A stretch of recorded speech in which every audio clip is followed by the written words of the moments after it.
All right, voters weighing in at the ballot box on a variety of high-impact state laws, from same-sex marriage to legalized marijuana. Louise Radnofsky, she is in Washington, D.C. Join us right now. Hi, Louise.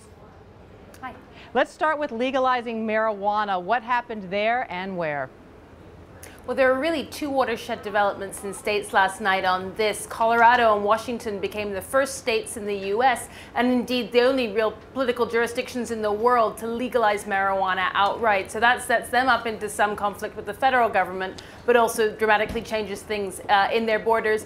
And for drug policy overhaul advocates, this is a real victory for them. It's extremely significant. They lost in Oregon, but really these two western states have made history as far as they're concerned. Isn't this going to be tricky, though, because the Obama administration has signaled that federal law enforcement officials will continue to pursue trafficking and other offenses when it comes to marijuana in states? Well, that's absolutely right. They've indicated that on federal offenses, federal law will still prevail and federal law outlaws marijuana. What the state officials have said is that they aren't going to pursue personal use, and it's unlikely that federal officials would really go after that. But the exact details of this remain to be seen. It'll set it up for a really interesting few weeks, months, and maybe even years. Now let's talk about some of the social issues. Obviously, same-sex marriage gaining some big wins in some key states. Walk us through those.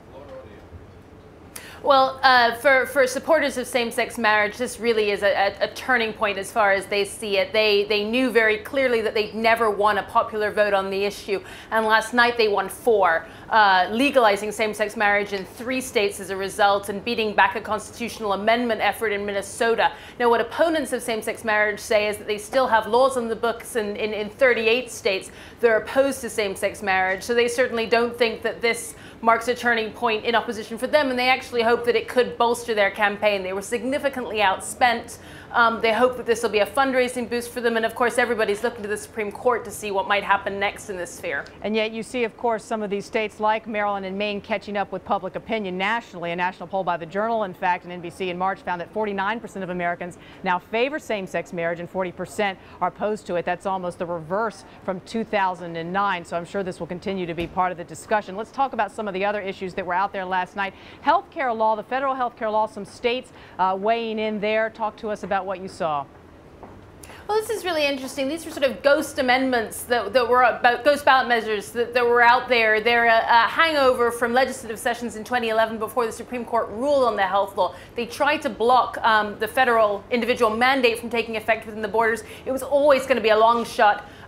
Legally, the states could do this even more so after the June decision. But what was interesting was that while Alabama and Montana and Wyoming all did vote to try and make some sort of political point about their dislike of the individual mandate, Florida voters actually rejected it by a slim margin. It would have needed 60% of the vote to pass. They didn't even get 50%. Wow. End-of-life issues on several fronts getting some votes last night on different sides. Now, Massachusetts, they very narrowly defeated an initiative to allow doctors to prescribe medicine to end the life of terminally ill patients. California, though, with the death penalty, had an interesting measure on the ballot there. What happened? Well, the California move also seemed on issues to do with death to go against a repeal of the death penalty. It's still on the books in California. It's rarely used, but supporters of an effort to repeal that didn't succeed. Again, in Massachusetts, though, as you note, physician-assisted suicide narrowly failed. The state did vote in favor of medical marijuana. So what you're starting to see is maybe on the West Coast, some states taking different approaches to on the East Coast. And of course, there are a number of states in between that aren't necessarily voting on this year. So it's really hard to take key lessons from either Massachusetts or California on this, but obviously they're going to be closely watched. All right, Louise Radnofsky, thanks so much for giving us that rundown today, and thanks to you and all of our Washington team for all the hard work last night. We really appreciate it.